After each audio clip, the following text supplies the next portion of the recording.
Speaking of pop culture, I do think that you probably, something that did penetrate your bubble is this Will Smith, Chris Rock thing. And the Academy rushing for sanctions is a level of self-seriousness that I am finding wonderful, that these people are all so appalled by a pop culture moment that to my way of thinking, even though it was unbecoming at a gala and impolite and inappropriate and all those things, they would wish for one of those every year to make the Oscars matter the way that they mattered that day, even though Will Smith ruined the night for women and black people. No, I agree with you. I mean, they would definitely take that every night. I mean, the Oscars have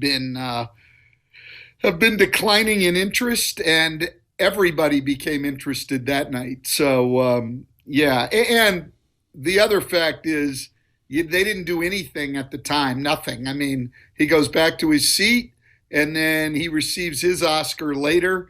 They didn't do anything. And then after the fact, now they want to sanction him. Sanctions. And everything else. Sanctions. And so he resigns from the Academy, which also is totally meaningless. But Guillermo, put it on the poll, please, at LeBatard Show. Did you know that the Academy had sanctions, had the ability to sanction? This was not something that I knew before the self-seriousness of the Will Smith, Chris Rock thing. Saying this is a visual thing, but are you at a Foot Locker? It's an interesting piece of art that's hanging behind you. It's the word Nike shaved into two heads. I'm at the St. Kate, and it's an arts hotel. So in every room, you have a lot of art, Mike, and you have a turntable with old records in your room, and then they have a library of records downstairs that you can go and get an album or whatever you want to play in your room. It's sort of that's lovely. It's an interesting place. Yeah, it really is. I had never. I don't know how long it's been here. We had never stayed here in Milwaukee, but this is my third or fourth time here this year. I'm excited that we're going to be in Detroit at the same time tomorrow. Do you want to come with me to Eminem's fast food restaurant? Oh my God, Stan. Where is it? I think it's in downtown Detroit. It's called Mom's Spaghetti. I'll have to ask my son if he's been there. My son and his roommates, who I'm going with tomorrow. No, but I get in. Stan, I listen. get in. I'm going to the game, and then I'm going right back to the airport and flying. Stan, listen. You don't want to go to the Jack White concert? Stan, listen to. No, I don't. I don't know who Jack White is, so I'll lefty avoid reliever. It. Listen to. Weird that a lefty reliever would have a concert. Listen to what he's saying. An Eminem what? It's a Eminem fast food restaurant called Mom's Spaghetti, after the famous lyric from the film 8 Mile. And they serve spaghetti and meatballs, vegan meatballs, and the famous Mom's Spaghetti sandwich. Okay, I'll look into that. Are you seriously going to Detroit? Yeah, I'm flying in tomorrow. Mike, you legitimately. I know you're surprised that anybody would want to fly into Detroit. No, I'm not at all. I love Detroit, but and I love the ballpark. So I had season tickets there for 4 years. Really? Yeah, I'm very excited. I'm going on Saturday. Even though I'm going to Detroit for two Jack White concerts, I'm very bummed. I played myself with this. I thought he was likely to go to the Saturday game. I got good seats for it, thinking that I might be near Jack White, and he's playing opening day. That's creepy. That's a little Eminem stalkery. Sit next to him. A little Stan thing. It is a lot of Stan thing. I love that Stan's on with us. The rare Stan is on with us. Do you realize I misunderstood what you were saying, and I thought that Stan would be delighted by the Eminem fast food museum because I thought you were saying M&Ms. No, not the candy. But he loves wrapper. M&Ms. The reason I thought it would speak to Stan loves M&Ms so much more than he loves Eminem. Yeah. Like that's his. Where does that rank on your list of favorites, Stan? Have we done? I like M&Ms, but I didn't really think there'd be an M&M's spaghetti restaurant. I should try that. I knew what Mike was saying. I mean, who it was. I didn't. An M&M's spaghetti restaurant would be a little strange. Well, it's Mom's Spaghetti. You get the reference, so you lose yourself. There's vomit on his sweater already. Mom's Spaghetti. Yeah. On the surface, he looks calm and ready. We could do the whole thing. Where is Eminem on your list of rappers, Stan? Well, we saw him a few times in Detroit. He actually, when we opened the new arena, he actually did the national anthem. Yeah, I like a lot of his. I don't listen to him a lot, but I like a lot of his lyrics. And at that time, Wait, hold on. We're all confused. Eminem performed the national anthem?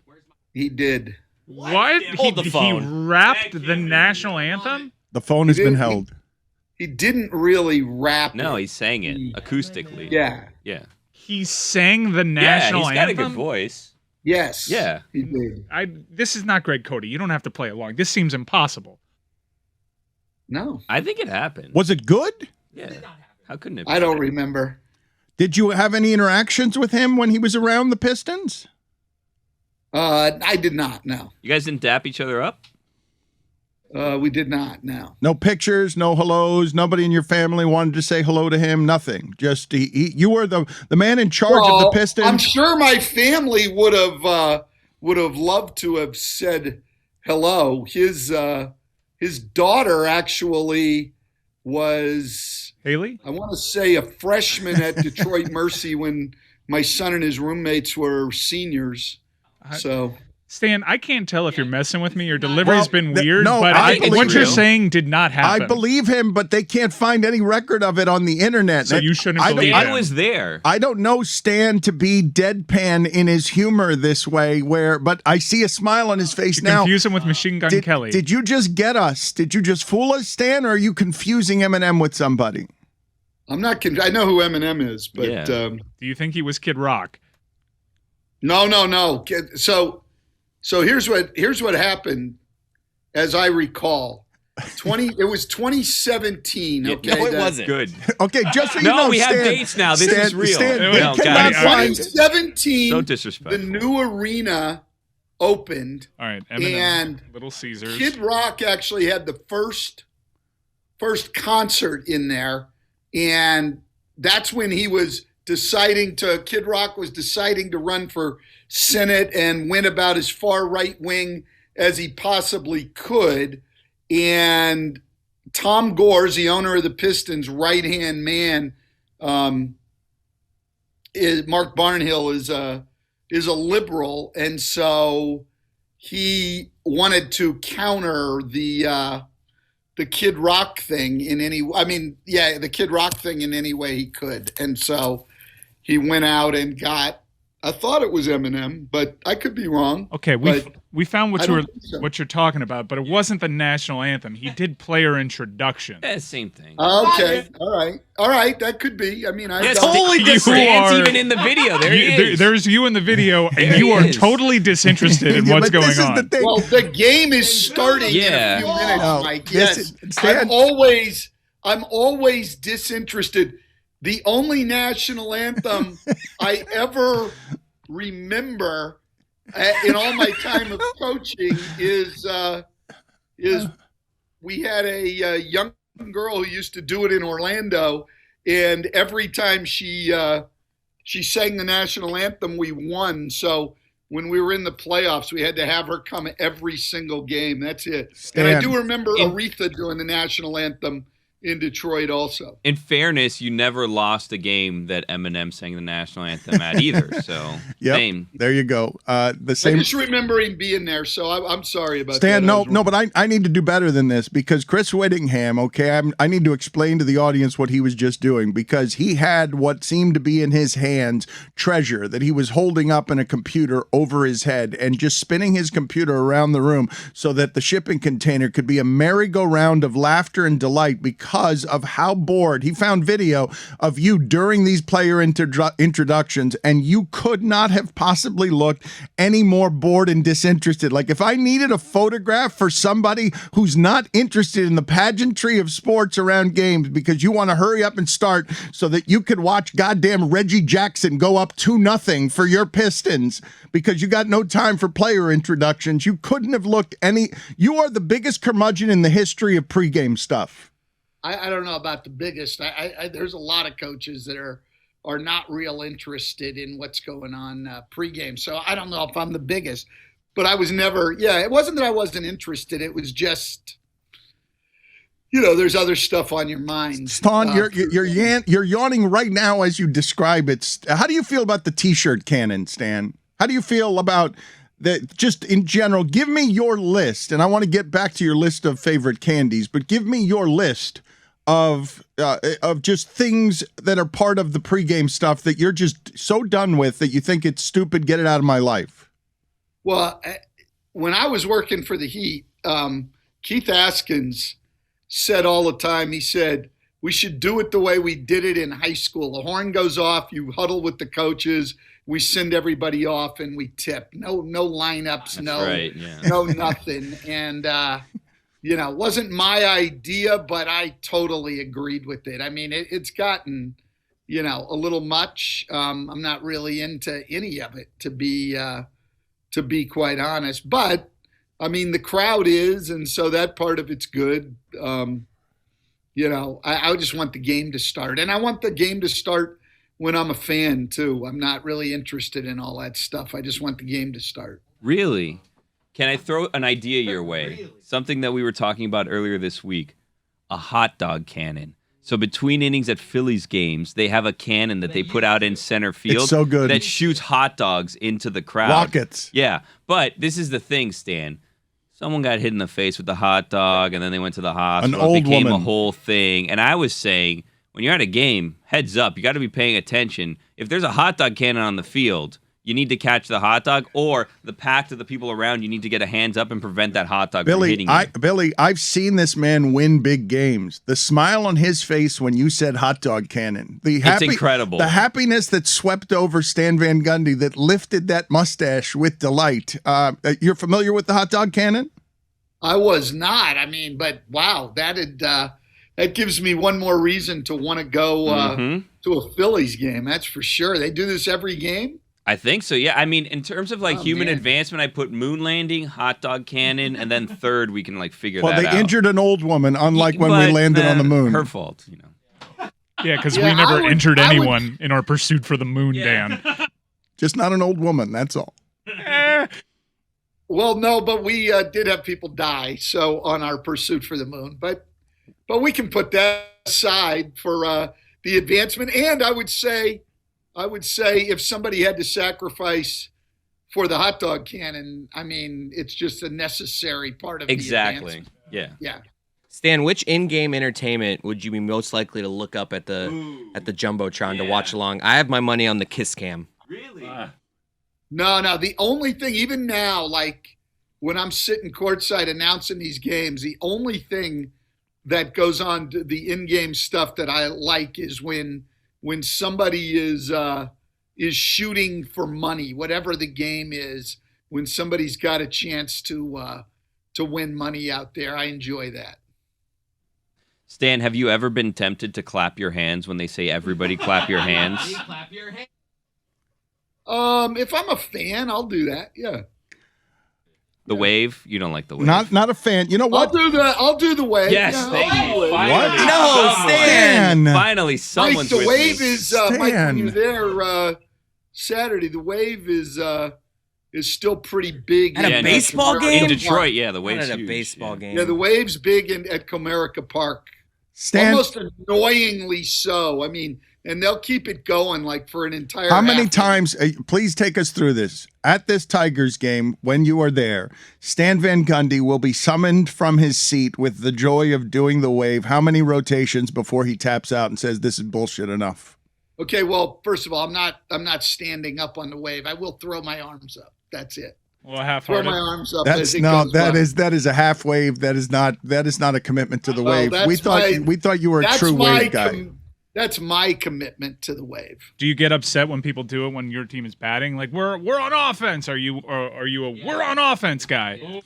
No, I don't think the players, it affects them one way or another, and you just have to deal with the people in front of you standing up for a quick second. Do you participate in the 7th inning stretch? Do you sing "Take Me Out to the Ball Game"? Of course. I don't always sing. Sometimes I will, but Yeah. rarely. You gotta stand I up. You belt really- out "Buy Me Some Peanuts and Cracker But Jacks"? of course I stand up. Of course for you it, stand, yeah. right. I was You got to gonna say. stretch. I mean, the best 7th inning stretch is in Boston, right? Yeah. I mean, Eh, with overrated. Caroline. So, you know. What about in-game proposals? How do we feel about that?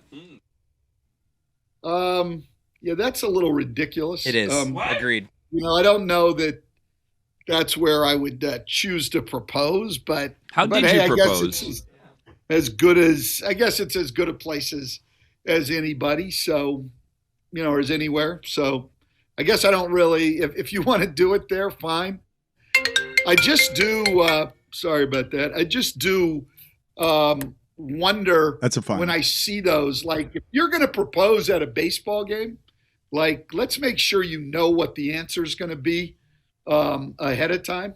Like, you're out there. There's 40,000 people, and make sure you know what the answer is going to be. It could be a little embarrassing. How did you propose? Now that we're on the subject, I just proposed at our apartment. And they say romance is with dead. with plain potato chips. He just Fully nude. He just, Mom not spaghetti. fully nude. He just wandered over with a stained shirt and gave it just something that had a little bit of a sauce on it and Old cardboard pizza boxes with Stan's face on them. and right before Nah, sitting I down. don't think it was that bad, to be honest. But I like, we didn't have. It was interesting. Somebody was talking. I don't know, one of our kids' friends, and like proposing, and now it becomes like you plan these big events, and then like other people come and stuff like that. I don't know. It seems a little. it's too much now. It's crazy. a whole thing. Yeah. Stan, you being done with all ceremony and all enthusiasms as you age, but willing to do half a wave is at a Tigers game is amazing. That's not halfway. That's Now, plenty. if I have a hot dog, I'm only throwing one hand. That's the move. Would you participate in a kiss cam? If I were with my wife, yeah. Yeah. I mean, but my wife, it would be a rare occurrence for her at a baseball game. Like, we had the season tickets in Detroit. She would go maybe once or twice a year. It would have to be an afternoon game, nice day. She would bring a book, so that's her. She'd be Baseball bored. game. She'd be bored. Bringing a No, book. she'd go out. She'd get her. She liked the Leinenkegels. She'd get out there Yeah. and get her summer shandies. Summer shandies. And have her book. What a nice day. Yeah, she would enjoy the day. Yeah. But I mean, it's I 38 remember degrees my- outside, but she would enjoy it. She would make the most of it. no, she would. I mean, it would be a nice day in the summers in Detroit. It's nice, and the best was when I would take my daughters. They get into everything that has to do with the game. I took them in San Francisco to Pac Bell, and they loved it. They were, strawberry shortcake from they were eating, and they're looking out at the bay. They had a great time, and then you're walking out, and this was a regular occurrence with them at games. They would look up at me and say, "Who won?" Huh. Like no interest in the game itself. And I would say my wife at baseball games is pretty much the same. How into the shell game do you get? Oh, I love that. They put a baseball under a batting helmet. There's 3 I'm batting terrible. helmets. I'm terrible Really? with that. I've never lost. You never scream two. My kids get it all the time. Like, it's so easy for them. It's really easy. So if you're at a game and they put the bongos in front of you, do you put your hands out and pretend like you're playing the bongos? I've never seen that. on the video. Is that just Miami? That's a Miami thing, but like in Detroit, I imagine they have drums and you're just doing the I've Rock been to City games thing. in Miami, though. I mean, I used to go a lot at the old park, but I've been to the new park a couple of times, and I don't. No, he's remember. talking about Heat games. He's talking about Heat They games put you, on the you up on the video. jumbotron, and they put like a bunch of fake drums in front of you, and they put like Gloria Stefan's conga. Or and while then you someone else is playing the bongos, sometimes there's the musician will be playing the bongos, and now you're playing the bongos with somebody who's playing the bongos. No, you Yeah, would. I don't think I would participate. Probably no. I have a bunch of questions though, because you do some separating here, Stan, between you as a fan at a baseball game and you as a coach. So I tell you, baseball hot dog race, bratwurst race in Milwaukee. You're in Milwaukee right now, or president's race in Washington. Do you enjoy those?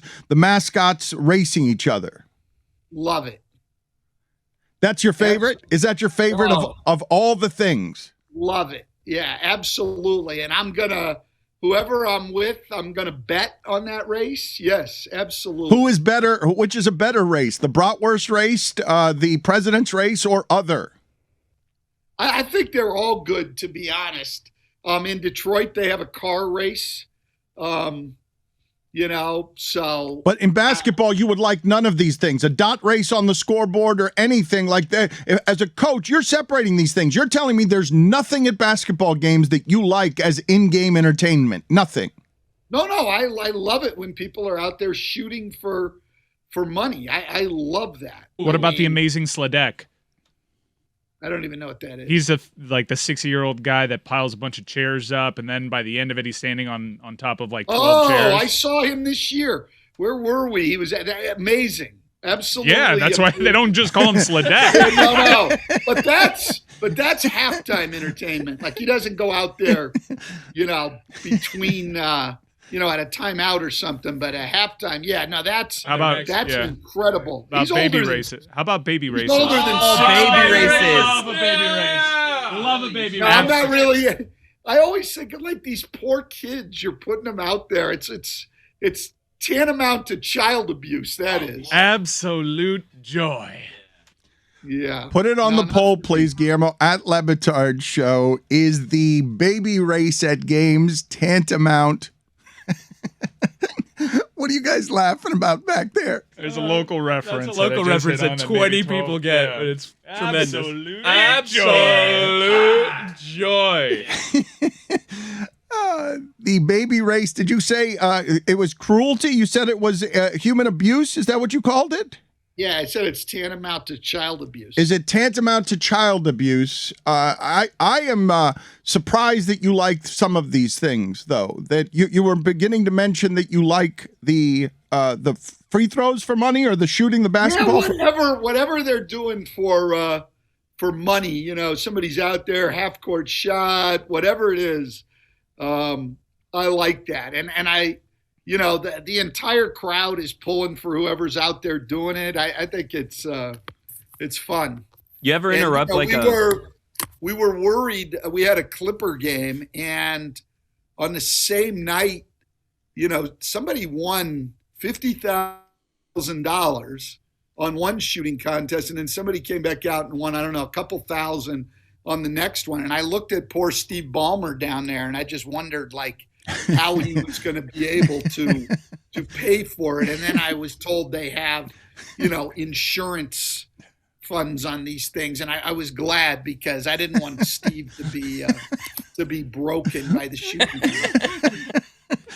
You ever interrupt like one of your meetings because someone's about to shoot? And you're like, oh, hold on. We're drawing up the play, but let's just see how this plays out. And then you get back to it, or no? No. Well, I didn't watch that stuff when I was coaching. But now I do, and I like it. Yeah, I'm going to pay attention to that. I mean, the producer may be saying something to me in my ear, and I'm distracted. If there's somebody out there shooting for money, I want to see it, and I don't really want to be listening to somebody else while I'm paying attention to that. But Stan, were your players ever distracted? Because there was the one time that hell yeah. You see that all the time. I notice it now. Like, you're sitting there watching the game, and a guy's talking to the players. The guys who are in the game are not a problem. They're paying attention, but the other guy's standing behind you. Oh yeah, if something like that's going on, somebody's shooting for money, they're all watching him. What's the most pissed off you've gotten at a player not listening in the huddle because they're paying attention to something that enrages you? You know what? I don't, like I say, I'm like focused on the people sitting in front of me, and I've never really, that I can recall, had a problem with that. But the guys behind you, it's mostly the dancers, isn't it, that are the most distracting? Like that's if I were to ask you what is most likely to distract the players, wouldn't it be the dancers? but really anything that's going on the court. I mean, if they're not in the game, getting them to pay attention, unless it's late in the game, you're in the playoffs, something like that, you're going to get them listening. But the five guys in the game are always paying attention, or at least appearing to.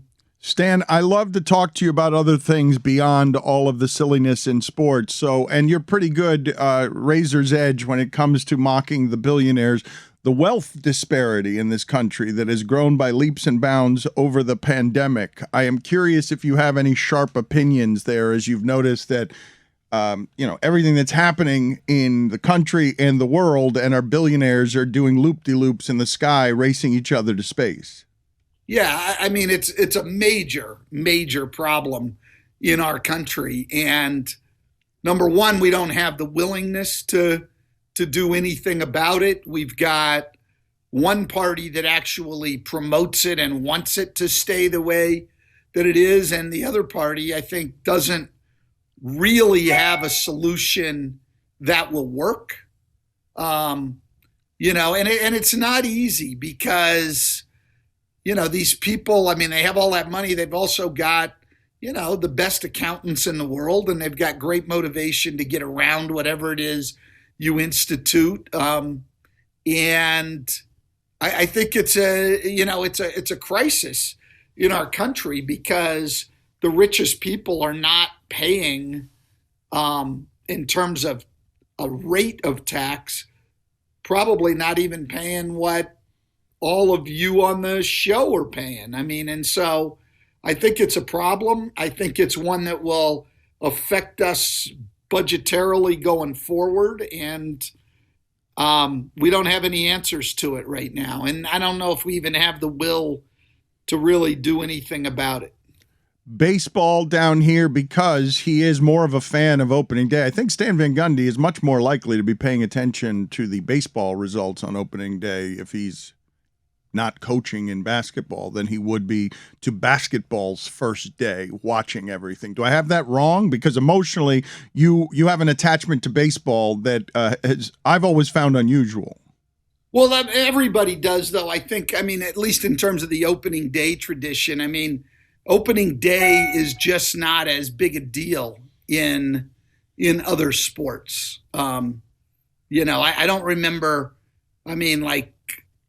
any real festivities or emotion surrounding opening day in other sports, but opening day in baseball and in certain cities even more so. Obviously it's huge in Cincinnati. It's huge in Detroit. Some cities opening day is an absolute holiday.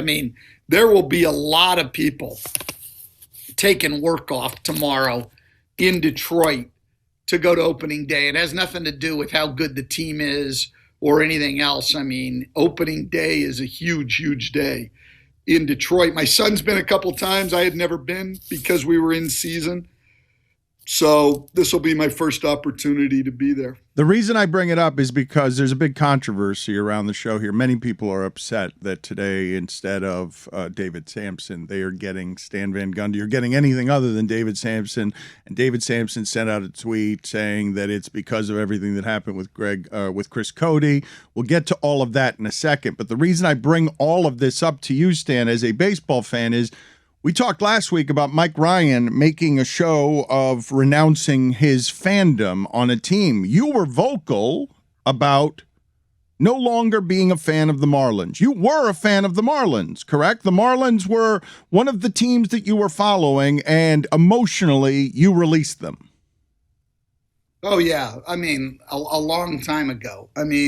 First of all, wherever I live, I'm going to be a fan of the hometown team. I hate it when I go to, when I was going to Marlins games and I would get, the Mets fans all out there and stuff. That drives me crazy. So I've never been that guy.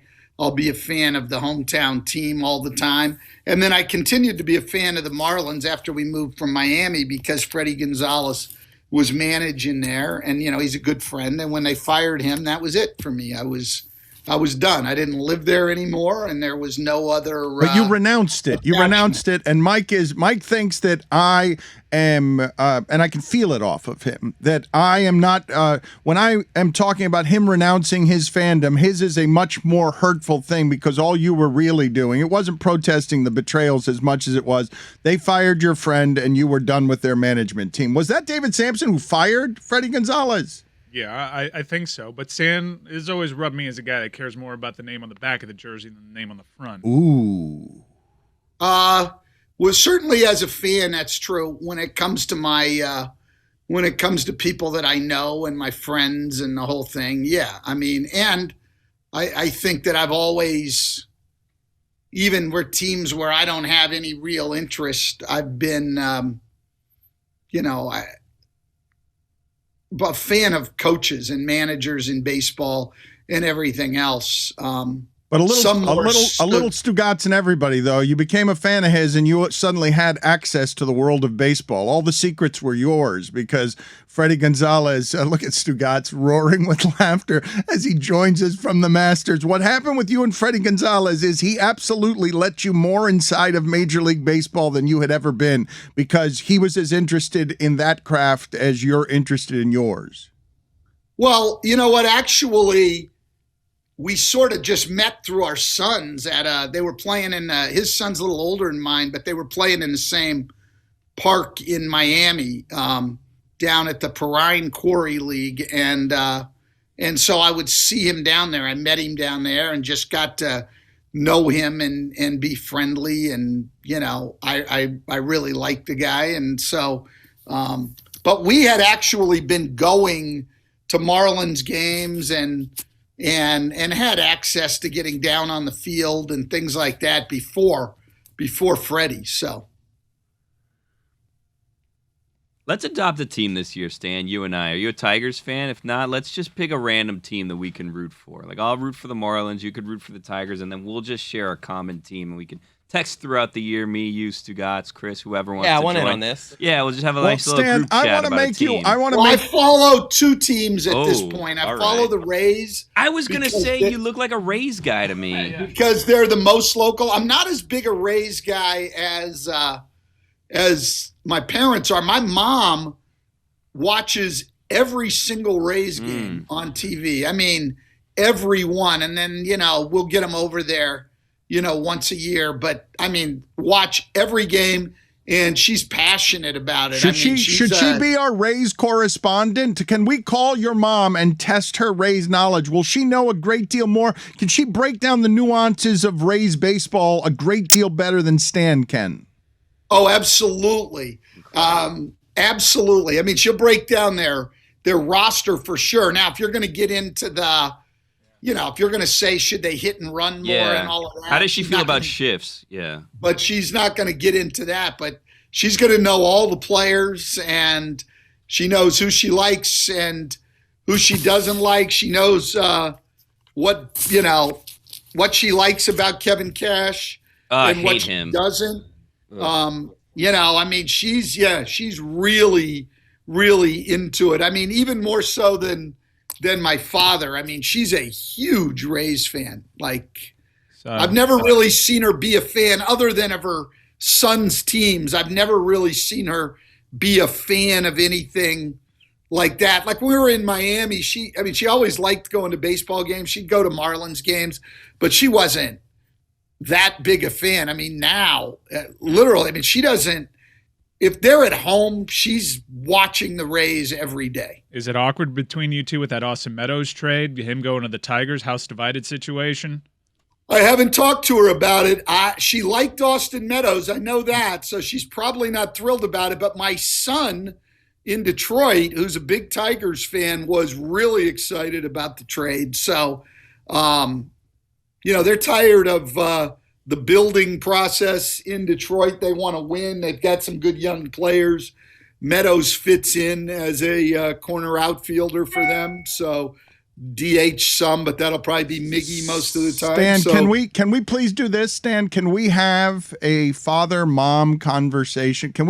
Would you text one of the producers of this show your mother's telephone number so that you and your mom can break down this trade so that we can get exclusive from our expert exclusive Meadowlark employee, your mom, who is how old? my mom's 82. Okay. Is she awake at this You don't time? ask that question. I want... My mom has, so it's 9 o'clock in the East. My mom and dad have already walked 4 or 5 miles today and had breakfast and everything else. So yeah, she's more than awake. So a Zoom link would be hard, though. We should probably just call her, right? She's not doing Zoom links. Nope. Okay, just text us her number and we will get you and your mom. I would like for you to just tell her the details of the trade, and I'd like to be the exclusive home here on Thursday night as Stan Van Gundy does the game for TNT in Milwaukee. I'd like to be the exclusive home for the Van Gundy analysis. I don't know if I'm going to have to talk to your lawyers, TBS, or what, but just this trade is our sound. No one else can have this sound. It is you and your mother giving us your exclusive thoughts on this trade between Tampa and Detroit. You're willing to do this with us, Stan, and we'll cover some basketball while we call her. Well, I couldn't get her right now. I know this. She's got weekly phone calls that she makes to friends of hers. And so she has calls at 9 o'clock on every day of the week. So can we be added to the list? Billy wants to be added to the list. I'd like to be among He's her. not going to take no. He's just not say taking yes. no for that's an a answer. Just say possibility, yes. but I'm not going to be able to get her right now. Just So. pretend like you texted me the number. I'll pretend like I'm calling her, and I'll pretend like, oh, it went to voicemail. She's We'll on be another doing line. this till 2 o'clock in the Yeah, afternoon. please. Just say yes, please. Please, just. The I other don't want him to thing yell is at me they're again. not gonna. She's not gonna answer a cell phone or a text. Just say yes, Just Stan. say please. yes, please. No, I'm not saying yes. I'm 'cause I don't driving to know your how mom's I'm house. not I'm gonna driving to Tampa. I'm going to your mom's house. I'd have to talk to her and get, tell her what's going on and see if she wanted to be on. I'm not going to blindside Okay, her. I'm going to blindside her in a second. Let's cover some basketball here. What are the surprising or the things that people are undercovering headed into the playoffs? Some things that you've noticed that you don't see talked about a lot in the analysis around basketball that are interesting to you. I don't know if anything's undercovered. Like at least when you're in my world and you're looking at this stuff every day, I mean, it's all covered. I mean, the interesting thing to me, I guess, one in each conference. In the East, Boston has clearly been the best team for over 3 months now.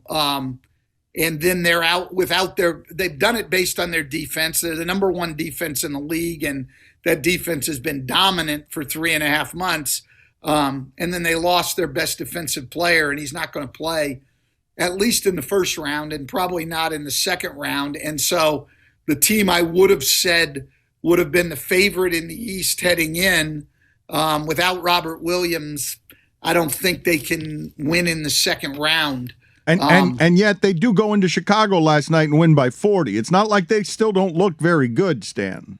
No, they're good, but it hurts them on both ends because defensively, I thought either he or Mikal Bridges in Phoenix should be the defensive player of the year, and I probably would have leaned to Robert Williams. But without him, their defense will suffer a little bit. Their offense suffers because the threat of the lob to him has been huge.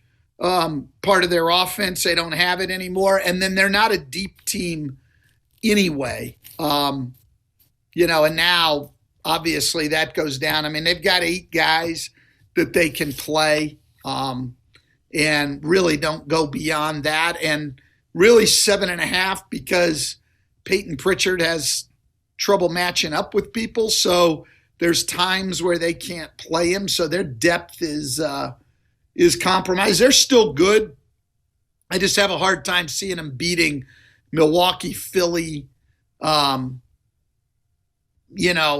Miami without Robert Williams. And then in the West, the real interesting thing to me has been the best team in the league this year has been Memphis when Ja Morant doesn't play. And I don't even know how to explain that a team who's 35-21 with Ja Morant, which is good, and the guy's a great player, is 20-3 without him after an overtime loss in Utah the other night. Now, we saw something similar in 2019. Kawhi Leonard, I believe the Raptors were 20-5 without him.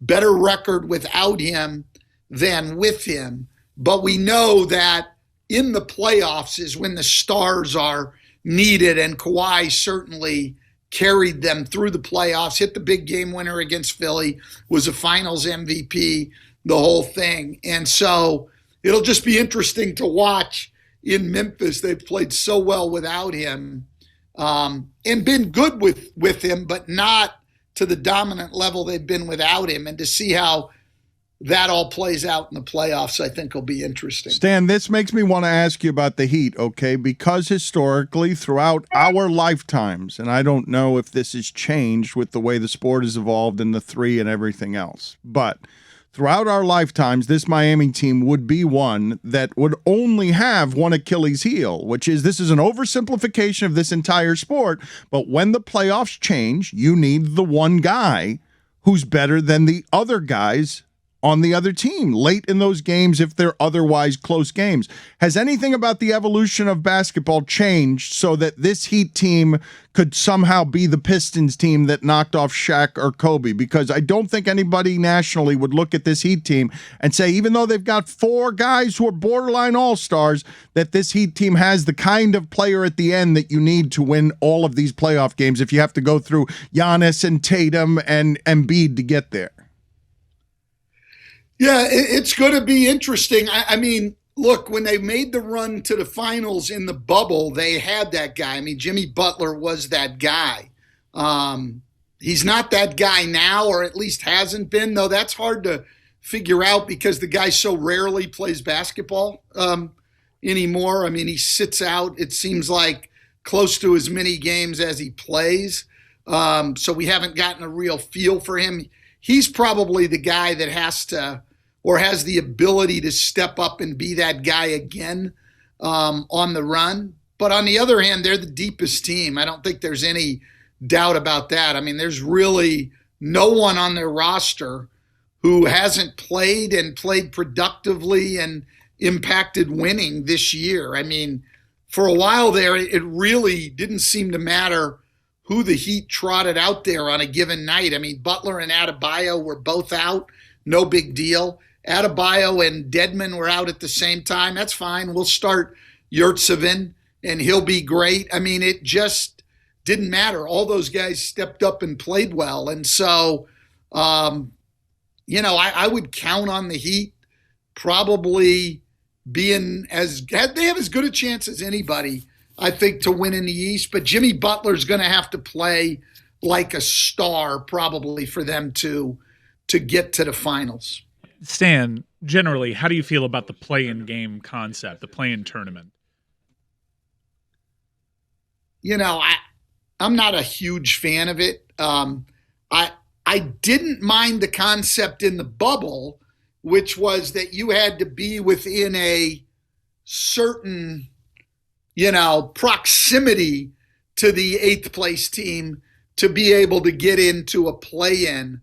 Now, we've got teams 9-10 games under 500 who are in the playoffs against, say, a Clipper team who is 500 and a Timberwolves team who's 5 or 6 games over. That to me doesn't make a lot of sense, and I don't think it's a very fair thing. But there's a lot of excitement around it. It's the closest we get, other than a Game 7 in the NBA, to the March Madness one and done type of thing. So I know people are excited about it. They're excited to see if their team can get in and get crushed by the top 2 seeds in the first round.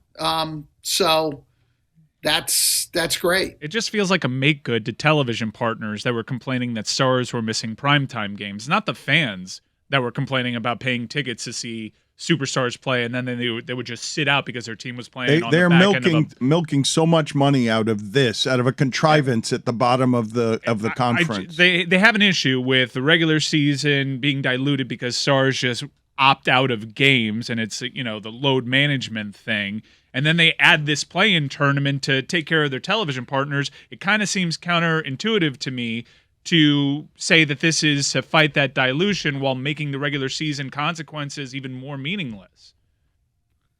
Yeah, you know what? That's probably getting into stuff that I don't know a whole lot about, but what you're saying makes sense. I don't really know the whole reason behind it. I do know they did feel that fewer teams would tank games as early, but I don't know if that's true. There's still a lot of teams that don't want to be in the play-in because they'd rather have, the lottery pick and draft higher in the whole thing. I think there are teams right now, like I don't think there's any doubt that in the West that New Orleans wanted into the playoffs a lot more, or into the play-in a lot more than the Lakers or even San Antonio wanted in. I mean, it was important to them. It's not as important to other teams. So I don't think that problem has been solved.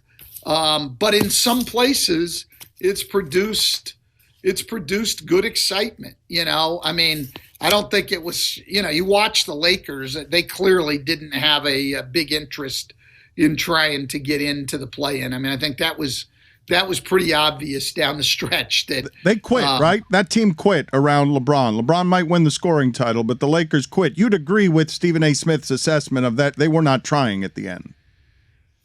Well, that's sort of extreme. They weren't trying. They quit. It had been a really, really rough year for them. They played poorly. They probably, I can't think back to a team that fell further below expectations. I mean, this is a team, we don't see this. This was a team that people were talking about as a championship contender, as ridiculous as that was. I mean, they might have been a championship contender in 2012 or 2013 with that roster, but regardless, people did think of them, and they thought of themselves as a title contender. To miss the play-in, I don't know that we've had a team fall more short of expectations than they did. And yes, I think they got to the point that they just wanted it to end. And so I think everybody there, not everybody, but a lot of people there will just be glad when it's over on Sunday. Guillermo, put it on the poll, please, at Le Batard Show. Lakers this year, quit at the end or begged to be euthanized? Stan, I want to challenge something that might be your thinking process, because it felt like you spit a little bit, the idea of Jimmy Butler has missed more games than he's played.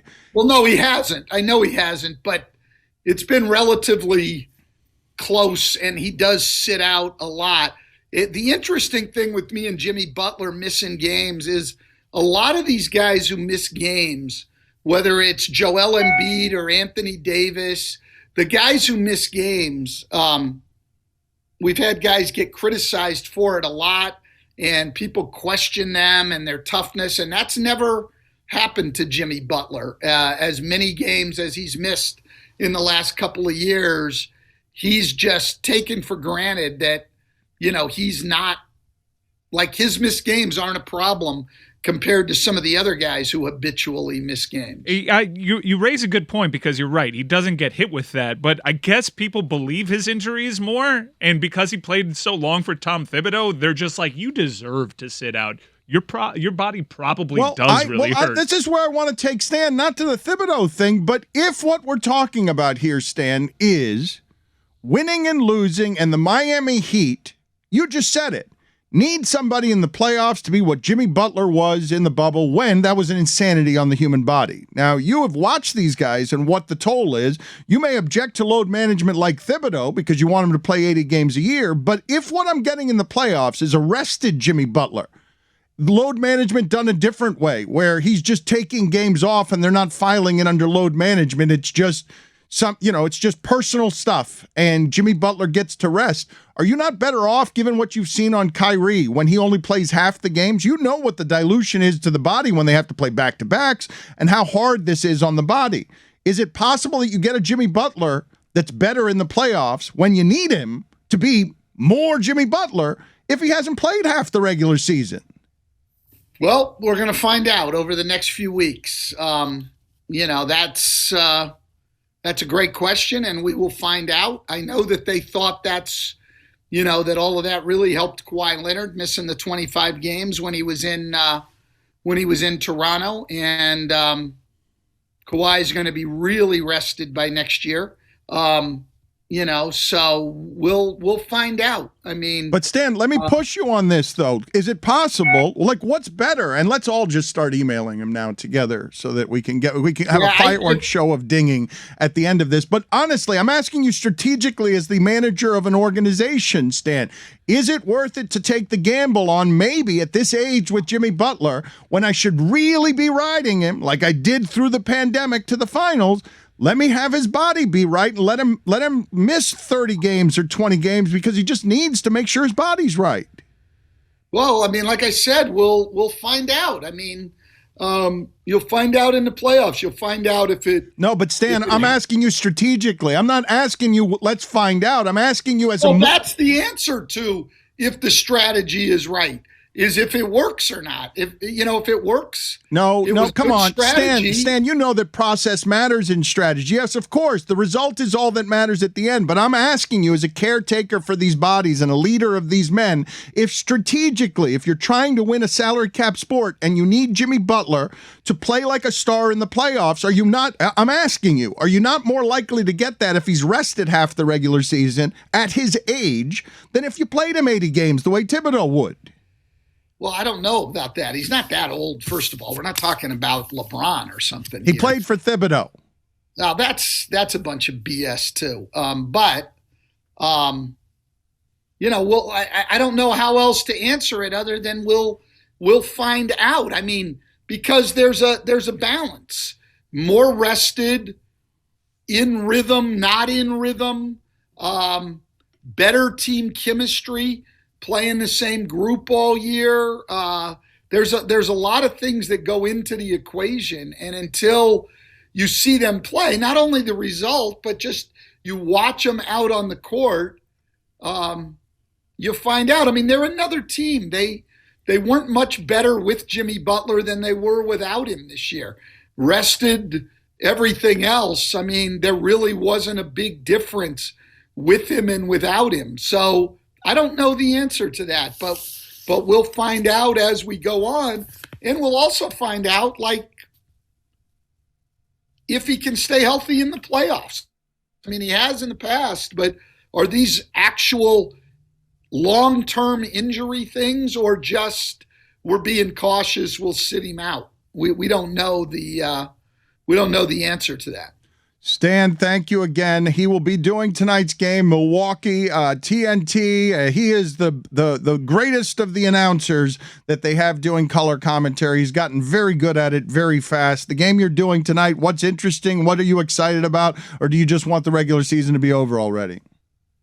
Yeah, I mean, it's really weird between Boston, Milwaukee, and Philly. They're going to be second, third, and fourth, but you don't know who's going to be fifth, sixth, and seventh. Or eighth. So, the fact that they're juggling and playing each other, I guess, you'd rather be second, I think, to have home court in the second round of the playoffs, but you still have an outside shot there of getting Brooklyn in the first round, which is by far the scariest team to get.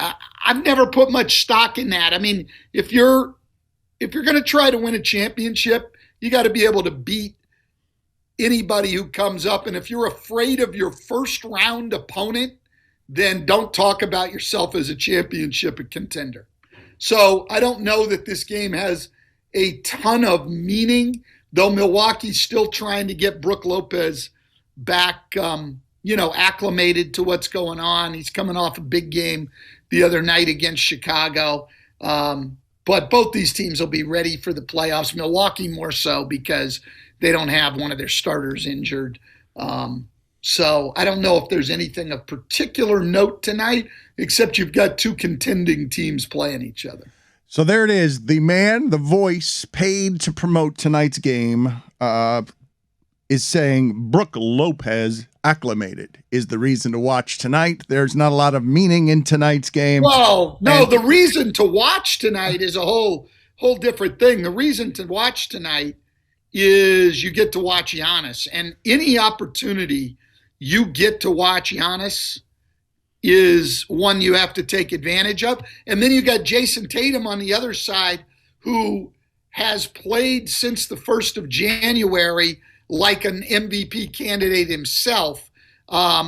You've got great players to watch, as you do in most NBA games, but tonight could be special with those two.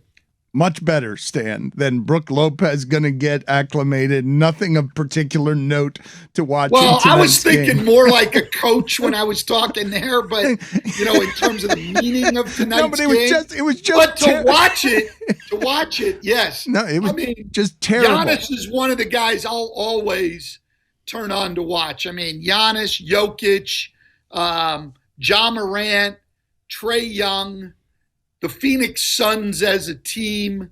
There's certain people, the Boston Celtics. Nobody from the Heat. Nobody from the Heat. Nothing from the Heat. Look, the Heat are really, really good. I've got Max Strus as my most improved player for the year.